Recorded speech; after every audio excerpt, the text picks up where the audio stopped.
Endymion. 2. O sovereign power of love, O balm, all records saving thine, come cool and calm, and shadowy through the mist of past years. For others, good or bad, hatred and tears have become indolent, but touching thine, one sigh doth echo, one poor sob doth pine, one kiss brings honey-dew from buried days. The woes of Troy, towers smothering o'er their blaze, stiff-holden shields, far-piercing spears, keen blades, struggling and blood and shrieks all dimly fades into some backward corner of the brain. Yet in our very souls we feel amain, the close of Troilus and Cressid sweet, hence pageant history, hence gilded cheat, swart planet in the universe of deeds. Wide sea that one continuous murmur breeds along the pebbled shore of memory. Many old rotten-timbered boats there be, upon thy vaporous bosom magnified, to goodly vessels many a sail of pride, and golden-keeled is left unlaunched and dry. But wherefore this? What care though owl did fly about the great Athenian admiral's mast? What care though striding Alexander passed the Indus with his Macedonian numbers? Though old Ulysses tortured from his slumbers the glutted Cyclops, what care, Juliet leaning amid her window flowers, sighing, weaning tenderly her fancy from its maiden snow, doth more avail than these, the silver flow of heroes' tears, the swoon of Imogen, fair Pastorella in the bandit's den, are things to brood on with more ardency than the death day of empires. Fearfully must such conviction come upon his head, who thus far discontent has dared to tread, without one muse's smile or kind behest, the path of love and poesy, but rest in chafing restlessness is yet more drear than to be crushed in striving to uprear love's standard on the battlements of song. So once more days and nights aid me along, like legion soldiers. Brain-sick shepherd prince, what promise hast thou faithful guarded since the day of sacrifice? Or have new sorrows come with the constant dawn upon thy morrows? Alas, 'tis his old grief, for many days has he been wandering in uncertain ways, through wilderness and woods of mossed oaks, counting his woe-worn minutes by the strokes of the lone woodcutter, and listening still, hour after hour, to each lush-leaved rill.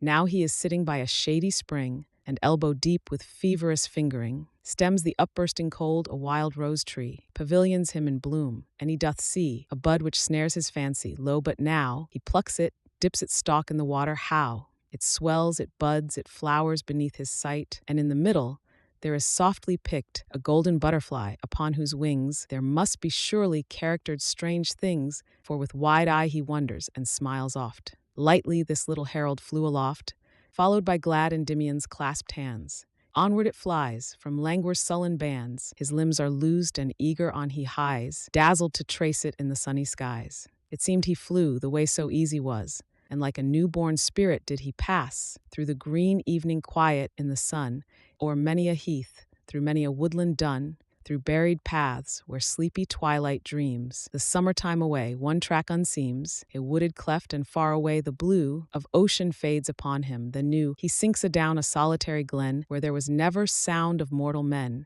saving perhaps some snow-light cadences, melting to silence when upon the breeze some holy bark let forth an anthem sweet, to cheer itself to Delphi. Still his feet went swift beneath the merry-winged guide, until it reached a splashing fountain's side, that, near a cavern's mouth, forever poured unto the temperate air. Then high it soared, and downward suddenly began to dip, as if, athirst with so much toil, 'twould sip the crystal spout-head. So it did with touch, most delicate, as though afraid to smutch, even with mealy gold, the waters clear. But at that very touch to disappear, so fairy quick was strange, bewildered, Endymion sought around and shook each bed of covert flowers in vain. And then he flung himself along the grass. What gentle tongue, what whisperer disturbed his gloomy rest? It was a nymph uprisen to the breast, in the fountain's pebbly margin, and she stood, 'mong lilies, like the youngest of the brood. To him her dripping hand she softly kissed, and anxiously began to plait and twist her ringlets round her fingers, saying, "Youth, too long, alas, hast thou starved on the ruth, the bitterness of love, too long indeed. Seeing thou art so gentle, could I weed thy soul of care, by heavens I would offer all the bright riches of my crystal coffer to Amphitrite, all my clear-eyed fish, golden or rainbow-sided or purplish, vermilion-tailed or finned with silvery gauze, yea, or my veined pebble floor that draws a virgin light to the deep, my grotto sands, tawny and gold, ooze slowly from far lands, by my diligent springs, my level lilies, shells, my charming rod, my potent river spells, yes, everything, even to the pearly cup, meander gave me, for I bubbled up to fainting creatures in a desert wild. But woe is me, I am but as a child, to gladden thee, and all I dare to say is that I pity thee, that on this day I've been thy guide, that thou must wander far in other regions past the scanty bar to mortal steps before thou canst be ta'en from every wasting sigh, from every pain, into the gentle bosom of thy love. Why it is thus one knows in heaven above, but a poor naiad I guess not. Farewell, I have a ditty for my hollow cell. Hereat she vanished from Endymion's gaze, who brooded o'er the water in amaze. The dashing fount poured on, and where its pool lay half asleep in grass and rushes cool, quick waterflies and gnats were sporting still, and fish were dimpling, as if good nor ill had fallen out that hour. The wanderer, holding his forehead to keep off the burr of smothering fancies, patiently sat down, and while beneath the evening's sleepy frown glowworms began to trim their starry lamps, thus breathed he to himself, whoso encamps to take a fancied city of delight, oh, what a wretch is he! And when 'tis his, after long toil and travelling, to miss the kernel of his hopes, how more than vile. Yet for him there's refreshment even in toil. Another city doth he set about, free from the smallest pebble-head of doubt, that he will seize on trickling honeycombs. Alas, he finds them dry, and then he foams, and onward to another city speeds. But this is human life, the war, the deeds, the disappointment, the anxiety, imagination struggles, far and nigh, all human, bearing in themselves this good, that they are still the air, the subtle food, to make us feel existence and to show how quiet death is, where soil is men grow, whether to weeds or flowers. But for me, there is no depth to strike in. I can see not earthly worth my compassing, so stand upon a misty, jutting head of land, alone, no, and by the Orphean lute, when mad Eurydice is listening to I'd rather stand upon this misty peak, with not a thing to sigh for or to seek, but the soft shadow of my thrice-seen love, than be I care not what, O meekest dove of heaven, O Cynthia 10 times bright and fair, from thy blue throne now filling all the air, glance but one little beam of tempered light into my bosom, that the dreadful might and tyranny of love be somewhat scarred. Yet do not so, sweet queen, one torment sparred would give a pang to jealous misery, worse than the torment's self, but rather tie large wings upon my shoulders and point out my love's far dwelling. Though the playful root of Cupid's shun thee, too divine art thou, too keen in beauty for thy silver prow, not to have dipped in love's most gentle stream. O be propitious, nor severely deem my madness impious, for by all the stars that tend thy bidding, I do think the bars that kept my spirit in are burst, that I am sailing with thee through the dizzy sky. How beautiful thou art, the world how deep, how tremulous dazzlingly the wheels sweep around their axle. Then these gleaming reins, how lithe when this thy chariot attains its airy goal, haply some bower veils those twilight eyes, those eyes my spirit fails. Dear goddess, help, or the wide gaping air will gulp me, help. At this with maddened stare and lifted hands and trembling lips he stood, like old Deucalion mountained o'er the flood, or blind Orion hungry for the morn. And, but from the deep cavern there was born a voice he had been froze to senseless stone. Nor sigh of his, nor plaint, nor passion moan had more been heard. Thus swelled it forth. Descend, young mountaineer, descend where alleys bend, into the sparry hollows of the world. Oft hast thou seen bolts of the thunder hurled, as from thy threshold day by day has been, a little lower than the chilly sheen of icy pinnacles, and dipp'st thine arms into the deadening ether that still charms, their marble being now as deep profound as those are high. Descend, he ne'er is crowned with immortality, who fears to follow where airy voices lead. So through the hollow, the silent mysteries of earth, descend. He heard but the last words, nor could contend one moment in reflection, for he fled into the fearful deep to hide his head from the clear moon, the trees, and coming madness. 'Twas far too strange and wonderful for sadness, sharpening by degrees his appetite to dive into the deepest, dark nor light, the region nor bright nor somber holy, but mingled up a gleaming melancholy, a dusky empire and its diadems, one faint eternal eventide of gems. Millions sparkled on a vein of gold, along whose track the prince quick footsteps told, with all its lines abrupt and angular, outshooting sometimes like a meteor star through a vast antry. Then the metal woof, like Vulcan's rainbow with some monstrous roof, curves hugely now far in the deep abyss. It seems an angry lightning, and doth hiss fancy into belief. Anon it leads through winding passages where sameness breeds, vexing conceptions of some sudden change. whether to silver grots or giant range of sapphire columns or fantastic bridge, athwart a flood of crystal, on a ridge, now fareth he that o'er the vast beneath towers like an ocean cliff, and whence he seeth 100 waterfalls whose voices come, but as the murmuring surge, chilly and numb, his bosom grew when first he far away descried an orbed diamond set to fray old darkness from his throne. 'Twas like the sun, uprisen o'er chaos, and with such a stun came the amazement that absorbed in it he saw not fiercer wonders past the wit of any spirit to tell, but one of those who, when this planet's sphering time doth close, will be its high remembrancers. Who they? The mighty ones who have made eternal day for Greece and England. While astonishment with deep-drawn sighs was quieting, he went into a marble gallery, passing through a mimic temple so complete and true, in sacred custom that he well nigh feared to search it inwards, whence far off appeared, through a long pillared vista, a fair shrine, and just beyond, on light tiptoe divine, a quivered Dian. Stepping awfully, the youth approached, oft turning his veiled eye down sidelong aisles and into niches old. And when, more near against the marble cold, he had touched his forehead, he began to thread all courts and passages where silence dead, roused by his whispering footsteps, murmured faint, and long he traversed to and fro to acquaint himself with every mystery and awe, till, weary, he sat down before the maw of a wide outlet, fathomless and dim, to wild uncertainty and shadows grim. There, when new wonders ceased to float before, and thoughts of self came on, how crude and sore the journey homeward to habitual self, a mad pursuing of the fog-born elf, whose flitting lantern, through rude nettle briar, cheats us into a swamp, into a fire, into the bosom of a hated thing. What misery most drowningly doth sing in lone Endymion's ear, now he has caught the goal of consciousness? Ah, 'tis the thought, the deadly feel of solitude, for lo, he cannot see the heavens, nor the flow of rivers, nor hill flowers running wild, in pink and purple checker, nor uppilled the cloudy racks slow journeying in the west, like herded elephants, nor felt nor pressed cool grass, nor tasted the fresh slumberous air. But far from such companionship to where an unknown time, surcharged with grief, away was now his lot, and must he patient stay, tracing fantastic figures with his spear? No, exclaimed he, why should I tarry here?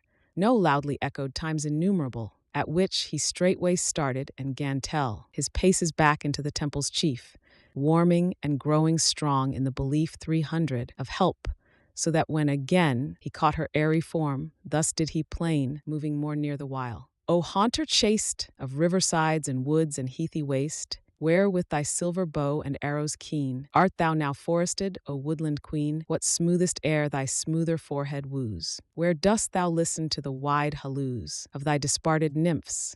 Through what dark tree glimmers thy crescent? Wheresoe'er it be, 'tis in the breath of heaven. Thou dost taste freedom as none can taste it, nor dost waste thy loveliness in dismal elements, but finding in our green earth sweet contents, there livest blissfully. Ah, if to thee it feels Elysian, how rich to me, an exiled mortal, sounds its pleasant name. Within my breast there lives a choking flame. Oh, let me cool it among the zephyr boughs. A homeward fever parches up my tongue. Oh, let me slake it at the running springs. Upon my car a noisy nothing rings. Oh, let me once more hear the linnet's note. Before mine eyes thick films and shadows float. Oh, let me anoint them with the heaven's light. Dost thou now lave thy feet and ankles white? Oh, think how sweet to me the freshening sluice. Dost thou now please thy thirst with berry juice? Oh, think how this dry palate would rejoice. If in soft slumber thou dost hear my voice, oh, think how I should love a bed of flowers. Young goddess, let me see my native bowers. Deliver me from this rapacious deep. Thus ending loudly as he would o'erleap his destiny, alert he stood, but when obstinate silence came heavily again, feeling about for its old couch of space, an airy cradle lowly bowed his face, desponding o'er the marble floor's cold thrill. But 'twas not long, for sweeter than the rill to its old channel or a swollen tide, to margin sallows where the leaves he spied, and flowers and wreaths and ready myrtle crowns, upheaping through the slab, refreshment drowns itself and strives its own delights to hide, nor in one spot alone the floral pride in a long whispering birth enchanted grew. Before his footsteps, as when heaved anew, old ocean rolls a lengthened wave to the shore, down whose green back the short-lived foam all hoar, bursts gradual with a wayward indolence, increasing still in heart and pleasant sense. Upon his fairy journey on he hastes, So anxious for the end, he scarcely wastes one moment with his hand among the sweets. Onward he goes, he stops, his bosom beats, as plainly in his ear as the faint charm of which the throbs were born. This still alarm, this sleepy music, forced him walk tiptoe, for it came more softly than the east could blow. Arion's magic to the Atlantic Isles, or than the west, made jealous by the smiles of throned Apollo, could breathe back the lyre to seize Ionian and Tyrian. Oh, did he ever live, that lonely man, who loved and music slew not? 'Tis the pest of love that fairest joys give most unrest, that things of delicate and tenderest worth are swallowed all and made a seared dearth. By one consuming flame it doth immerse and suffocate true blessings in a curse. Half happy by comparison of bliss is miserable. 'Twas even so with this dew-dropping melody in the carrion's ear. First heaven, then hell, and then forgotten clear, vanished in elemental passion. And down some swart abysm he had gone, had not a heavenly guide benignant led, to where thick myrtle branches, gainst his head, brushing awakened. Then the sounds again went noiseless as a passing noontide rain, over a bower where little space he stood. For as the sunset peeps into a wood, so saw he panting light, and towards it went, through winding alleys, and lo wonderment! Upon soft verdure saw, one here, one there, Cupids a-slumbering on their pinions fair. After 1,000 mazes overgone, at last with sudden step he came upon a chamber myrtle-walled, embowered high, full of light, incense, tender minstrelsy, and more of beautiful and strange beside. For on a silken couch of rosy pride, in midst of all, there lay a sleeping youth, of fondest beauty, fonder in fair sooth than sighs could fathom, or contentment reach, and coverlids gold-tinted like the peach, or ripe October's faded marigolds, fell sleek about him in 1,000 folds, not hiding up an Apollonian curve of neck and shoulder, nor the tenting swerve of knee from knee, nor ankles pointing light, but rather giving them to the filled sight. Officiously sidway his face reposed on one white arm and tenderly unclosed, by tenderest pressure, a faint damask mouth to slumbery pout, just as the morning south disparts a dew-lipped rose. Above his head 4 lily stalks did their white honors wed, to make a coronal, and round him grew all tendrils green of every bloom and hue, together intertwined and trammelled fresh, the vine of glossy sprout, the ivy mesh, shading its Ethiop berries, and woodbine of velvet leaves and bugle blooms divine. Convolvulus in streaked vases flush, the creeper mellowing for an autumn blush, and virgin's bower trailing airily, with others of the sisterhood. Hard by stood serene Cupids watching silently. One, kneeling to a lyre, touched the strings, muffling to death the pathos with his wings, and ever and anon uprose to look at the youth's slumber, while another took a willow bough, distilling odorous dew, and shook it on his hair. Another flew in through the woven roof, and fluttering wise rained violets upon his sleeping eyes. At these enchantments, and yet many more, the breathless Latmian wondered o'er and o'er, until, impatient in embarrassment, he forthright passed, and lightly treading went to that same feathered lyrist, who straightway, smiling, thus whispered, "Though from upper day thou art a wanderer, and thy presence here might seem unholy, be of happy cheer. For 'tis the nicest touch of human honor, when some ethereal and high-favoring donor presents immortal bowers to mortal sense. As now 'tis done to thee, Endymion, hence was I in no wise startled, so recline upon these living flowers. Here is wine, alive with sparkles, never I aver, since Ariadne was a vintager, so cool a purple. Taste these juicy pears, sent me by sad Vertumnus, when his fears were high about Pomona. Here is cream, deepening to richness from a snowy gleam, sweeter than that nurse Amalthea skimmed for the boy Jupiter. And here, undimmed by any touch, a bunch of blooming plums, ready to melt between an infant's gums. And here is manna picked from Syrian trees, in starlight by the 3 Hesperides. Feast on, and meanwhile I will let thee know of all these things around us.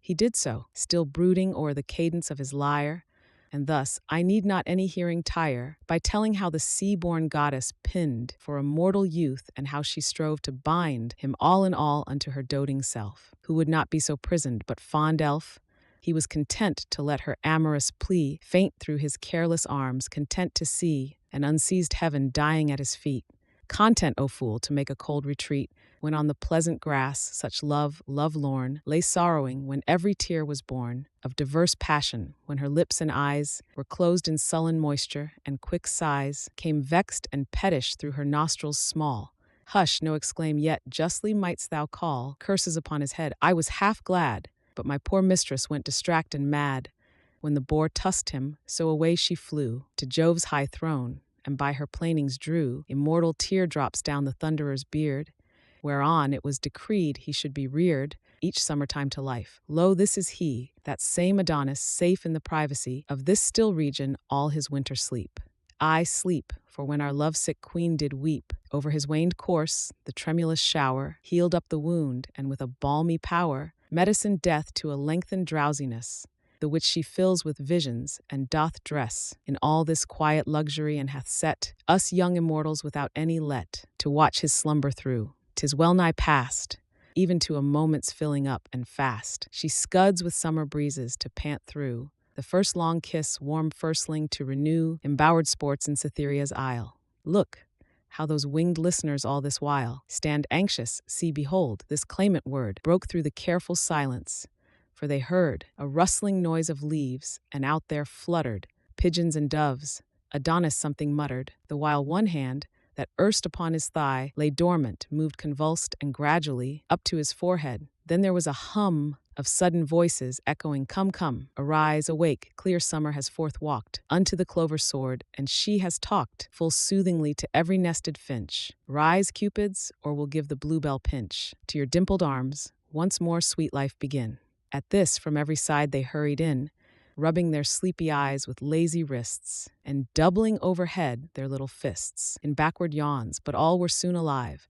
For as delicious wine doth sparkling dive in nectared clouds and curls through water fair, so from the arbor roof down swelled an air, odorous and enlivening, making all to laugh and play and sing and loudly call for their sweet queen, when lo, the wreathed green disparted, and far upward could be seen blue heaven, and a silver car airborne, whose silent wheels, fresh wet from clouds of morn, spun off a drizzling dew, which falling chill on soft Adonis's shoulders made him still nestle and turn uneasily about. Soon were the white doves plain, with necks stretched out, and silken traces lightened in descent, and soon returning from love's banishment, Queen Venus leaning downward open-armed, her shadow fell upon his breast and charmed a tumult to his heart and a new life into his eyes. Ah, miserable strife, but for her comforting unhappy sight, but meeting her blue orbs. Who can write of these first minutes? The uncherish'd muse to embracements warm as theirs makes coy excuse. Oh, it has ruffled every spirit there,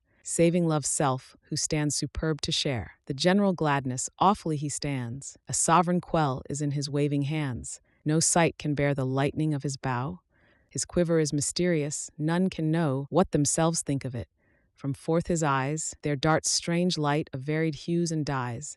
A scowl is sometimes on his brow, but who look full upon it feel anon the blue of his fair eyes run liquid through their souls. Endymion feels it, and no more controls the burning prayer within him, so bent low, he had begun a plaining of his woe. But Venus, bending forward, said, "My child, favor this gentle youth, his days are wild. With love he, but alas, too well I see, thou know'st the deepness of his misery. Ah, smile not so, my son, I tell thee true, that when through heavy hours I used to rue the endless sleep of this newborn Adon, this stranger I pitied, for upon a dreary morning once I fled away into the breezy clouds to weep and pray. For this my love, for vexing Mars had teased me even to tears. Thence, when a little eased, down-looking, vacant, through a hazy wood, I saw this youth as he despairing stood, those same dark curls blown vagrant in the wind, those same full-fringed lids a constant blind. Over his sullen eyes I saw him throw himself on withered leaves, even as though death had come sudden. For no jot he moved, yet muttered wildly, I could hear he loved some fair immortal, and that his embrace had zoned her through the night.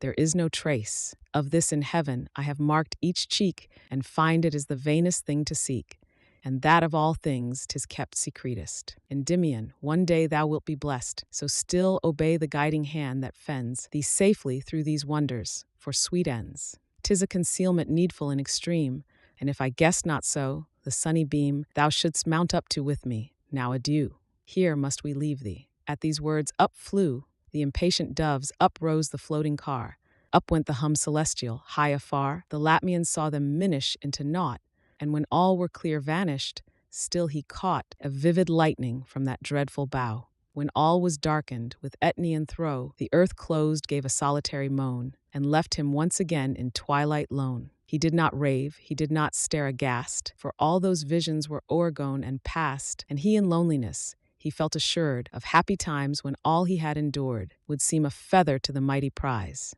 So with unusual gladness on he hies through caves and palaces of mottled ore, gold dome and crystal wall and turquoise floor, black polished porticos of awful shade, and at the last a diamond balustrade, leading afar past wild magnificence, spiral through ruggedest loopholes, and thence, stretching across a void, then guiding o'er enormous chasms where all foam and roar, streams subterranean tease their granite beds, then heighten just above the silvery heads of 1,000 fountains, so that he could dash the waters with his spear, but at the splash, done heedlessly, those spouting columns rose, sudden a poplar's height, and 'gan to enclose his diamond path with fretwork, streaming round, alive and dazzling cool, and with a sound, haply like dolphin tumults when sweet shells welcome the float of Thetis. Long he dwells on this delight, for every minute's space, the streams with changed magic interlace, sometimes like delicatest lattices, covered with crystal vines, then weeping trees, moving about as in a gentle wind, which in a wink, to watery gauze refined, poured into shapes of curtained canopies,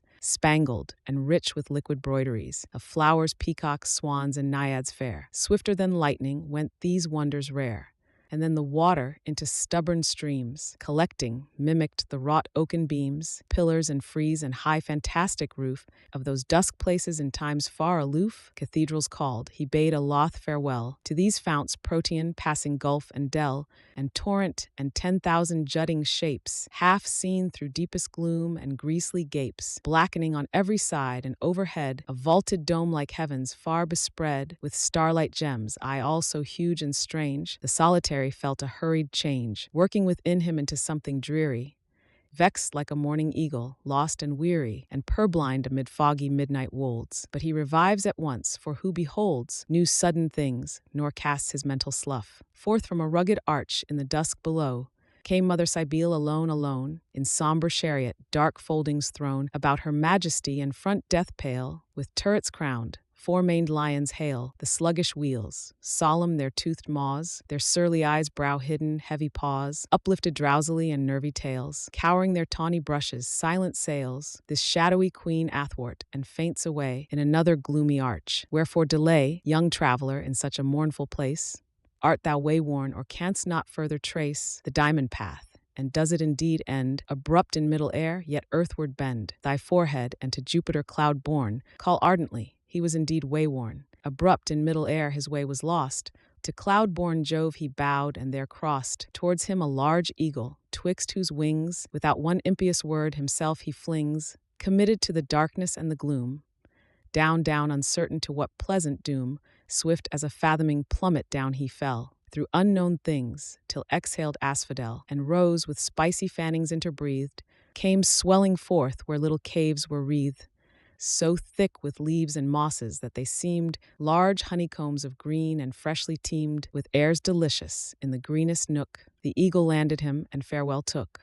It was a jasmine bower all bestrown with golden moss. His every sense had grown ethereal for pleasure. Bove his head flew a delight half graspable. His tread was Hesperian to his capable ears. Silence was music from the holy spheres. A dewy luxury was in his eyes. The little flowers felt his pleasant sighs, and stirred them faintly. Verdant cave and cell he wandered through, oft wondering at such swell of sudden exaltation. But alas, said he, will all this gush of feeling pass away in solitude, and must they wane like melodies upon a sandy plain, without an echo? Then shall I be left, so sad, so melancholy, so bereft. Yet still I feel immortal, O my love, my breath of life, where art thou, high above, dancing before the morning gates of heaven?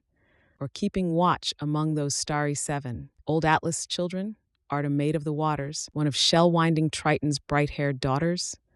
Or art impossible, a nymph of Dian's, weaving a coronal of tender scions? For very idleness, where thou art, methinks it now is at my will to start into thine arms, to scare Aurora's train, and snatch thee from the morning o'er the main, to scud like a wild bird and take thee off from thy sea-foamy cradle, or to doff thy shepherd vest and woo thee mid fresh leaves. No, too eagerly my soul deceives its powerless self. I know this cannot be. Oh, let me then by some sweet dreaming flee. to her entrancements, hither sleep a while, hither most gentle sleep and soothing foil, for some few hours the coming solitude. Thus spake he, and that moment felt endued with power to dream deliciously, so wound, through a dim passage, searching till he found the smoothest mossy bed and deepest where he threw himself, and just into the air, stretching his indolent arms he took, O bliss, a naked waist, fair Cupid, whence is this? A well-known voice sighed, Sweetest, here am I. At which soft ravishment, with doting cry, they trembled to each other. Helicon, O fountained hill, old Homer's Helicon, that thou wouldst spout a little streamlet o'er these sorry pages, then the verse would soar, and sing above this gentle pair like lark, over his nested young, but all is dark. Around thine aged top, and thy clear fount exhales in mists to heaven. I the count of mighty poets is made up, the scroll is folded by the muses, the bright roll is in Apollo's hand, our dazed eyes have seen a new tinge in the western skies.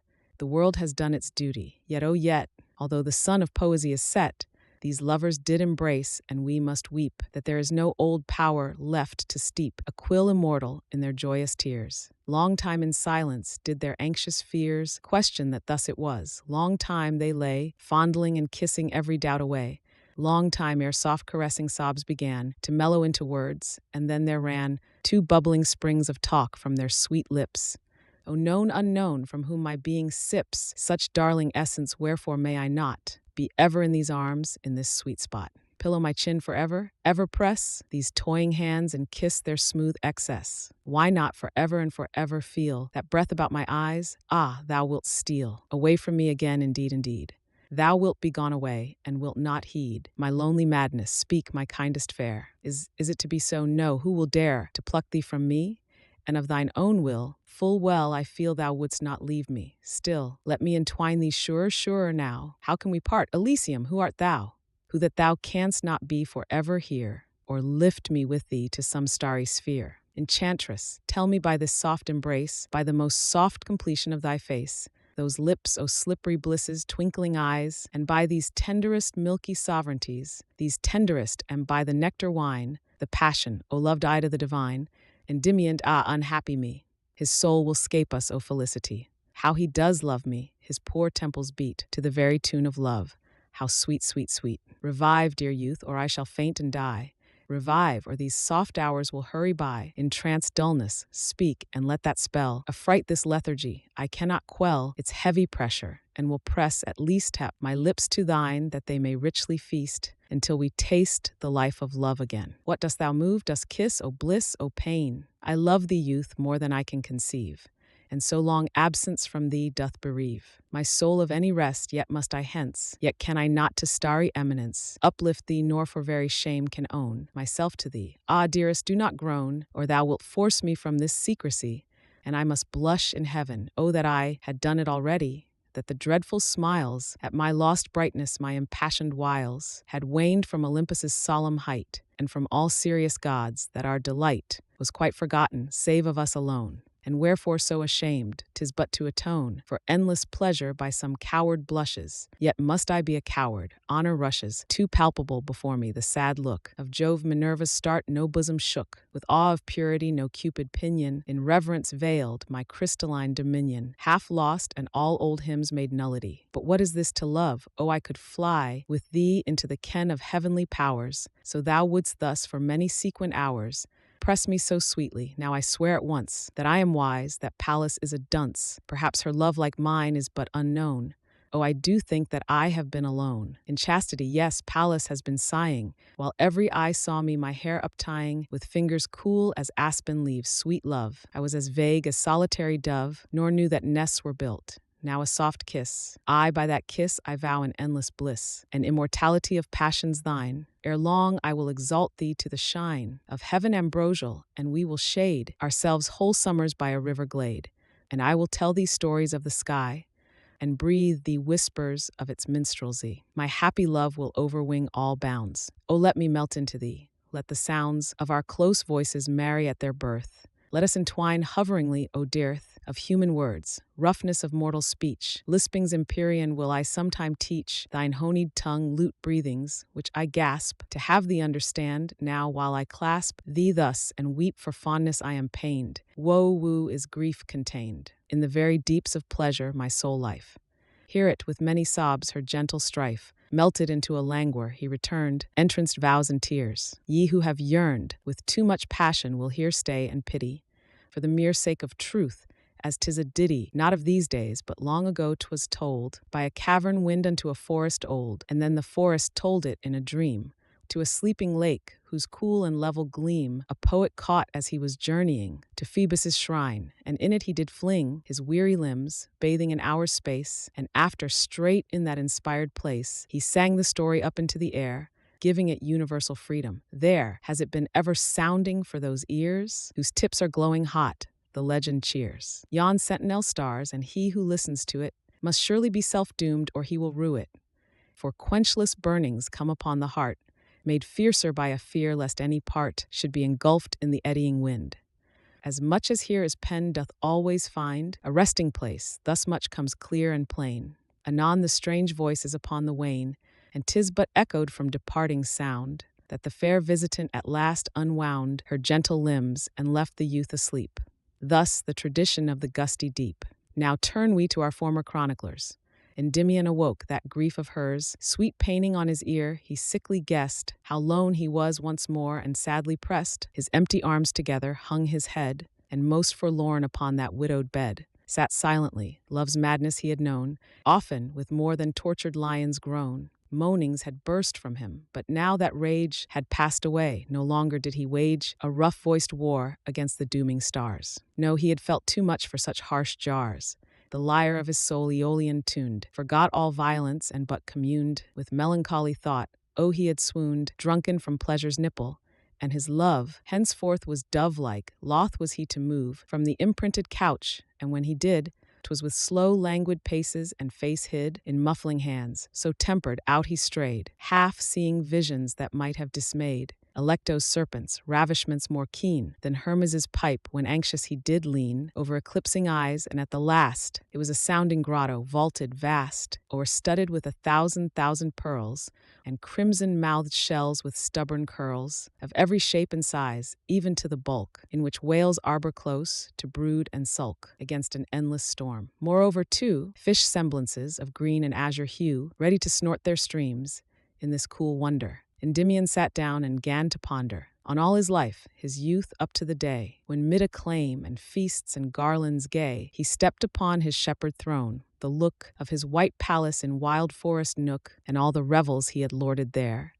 Each tender maiden whom he once thought fair, with every friend and fellow woodlander, passed like a dream before him. Then the spur of the old bards to mighty deeds, his plans, to nurse the golden age 'mong shepherd clans. That wondrous night, the great Pan festival, his sister's sorrow and his wanderings all, until into the earth's deep maw he rushed, then all its buried magic, till it flushed high with excessive love. And now, thought he, how long must I remain in jeopardy of blank amazements that amaze no more? Now I have tasted her sweet soul to the core. All other depths are shallow. Essences, once spiritual, are like muddy lees, meant but to fertilize my earthly root, and make my branches lift a golden fruit into the bloom of heaven, other light, though it be quick and sharp enough to blight. The Olympian eagle's vision is dark, dark as the parentage of chaos. Hark, my silent thoughts are echoing from these shells, or they are but the ghosts, the dying swells of noises far away? Hereupon he kept an anxious ear. The humming tone came louder, and behold, there as he lay, on either side outgushed with misty spray, a copious spring, and both together dashed, swift, mad, fantastic round the rocks, and lashed among the conchs and shells of the lofty grot, leaving a trickling dew. At last they shot down from the ceiling's height, pouring a noise as of some breathless racers whose hopes poise upon the last few steps, and with spent force along the ground they took a winding course. Endymion followed, for it seemed that one ever pursued the other strove to shun, followed their languid mazes, till well nigh he had left thinking of the mystery, and was now wrapped in tender hoverings over the vanished bliss. Ah, what is it sings his dream away? What melodies are these? They sound as through the whispering of trees, not native in such barren vaults. give ear. O Arethusa, peerless nymph, why fear such tenderness as mine? Great Dian, why didst thou hear her prayer? Oh, that I were rippling round her dainty fairness now, circling about her waist, and striving how to entice her to a dive, then stealing in between her luscious lips and eyelids thin. Oh, that her shining hair was in the sun, and I distilling from it thence to run in amorous rillets down her shrinking form, to linger on her lily shoulders warm, between her kissing breasts, and every charm touch raptured, see how painfully I flow. Fair maid, be pitiful to my great woe. Stay, stay thy weary course, and let me lead a happy wooer to the flowery mead, where all that beauty snared me. Cruel God, desist, or my offended mistress's nod will stagnate all thy fountains. Tease me not with siren words. Ah, have I really got such power to madden thee? And is it true? Away, away, or I shall dearly rue my very thoughts. In mercy, then away. Kindest Alpheus, for should I obey my own dear will, 'twould be a deadly bane. O Oread Queen, would that thou hadst a pain like this of mine, then would I fearless turn, and be a criminalas. I burn, I shudder, gentle river, get thee hence. Alpheus, thou enchanter, every sense of mine was once made perfect in these woods. Fresh breezes, bowery lawns, and innocent floods, ripe fruits and lonely couch contentment gave. But ever since I heedlessly did lave in thy deceitful stream, a panting glow grew strong within me. Wherefore serve me so, and call it love? Alas, 'twas cruelty. Not once more did I close my happy eyes amid the thrush's song. Away, avaunt! Oh, 'twas a cruel thing. Now thou dost taunt so softly, Arethusa, that I think if thou wast playing on my shady brink, thou wouldst bathe once again. Innocent maid, stifle thine heart no more, nor be afraid of angry powers. There are deities will shade us with their wings, those fitful sighs. 'Tis almost death to hear. Oh, let me pour a dewy balm upon them. Fear no more. Sweet Arethusa, Dian's self must feel sometimes these very pangs. Dear maiden, steal blushing into my soul, and let us fly these dreary caverns for the open sky. I will delight thee all my winding course, from the green sea up to my hidden source, about Arcadian forests, and will show the channels where my coolest waters flow, through mossy rocks where, mid exuberant green, I roam in pleasant darkness more unseen than Saturn in his exile, where I brim round flowery islands and take thence a skim of mealy sweets which myriads of bees buzz from their honeyed wings. And thou shouldest please thyself to choose the richest, where we might be incense pillowed every summer night. Doff all sad fears, thou white deliciousness, and let us be thus comforted, unless thou couldst rejoice to see my hopeless stream hurry distracted from soul's temperate beam, and pour to death along some hungry sands. What can I do, Alpheus? Dian stands, severe before me, persecuting fate. Unhappy Arethusa, thou wast late, a huntress free in at this sudden fell those two sad streams adown a fearful dell.